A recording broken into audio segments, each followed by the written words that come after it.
So ஓவராலாக பார்க்குறப்போ டிசிக்கு தான் எட்ஜ் இருக்குது. சிஎஸ்கேக்கு என்ன தான் ஹோம் அட்வான்டேஜ் இருந்தாலும் டிசி கிட்ட அவங்களோட அந்த அட்வான்டேஜ், அந்த ஸ்பின்னர்ஸோட அட்வான்டேஜை நெகேட் பண்ணுற அளவுக்கு நல்ல பேட்டர்ஸ் இருக்காங்க.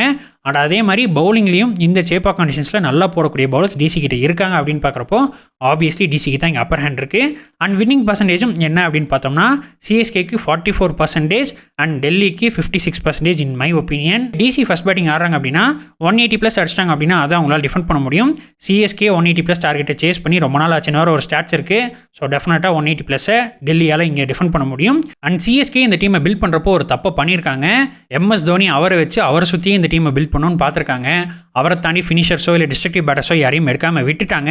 அண்ட் இப்போ தோனினாலையும் நிறைய ஓவர்ஸ் ஆட முடியாது, அவரால் டீமுக்கு கேமை ஃபினிஷ் பண்ணி லைனை தாண்டி கூட்டிகிட்டு போக முடியாது. அப்படிங்கிறப்போ சிஎஸ்கே டீம் அங்கேயே போயிடுச்சு. அவங்களுக்கு இந்த சீசன் ஆல்ரெடி போயிடுச்சு.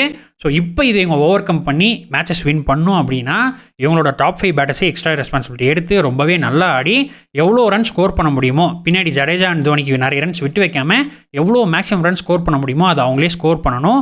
அப்போ தான் இவங்களால சேசிங்லேயும் அவே கேம்ஸ்லையும் வின் பண்ண முடியும்.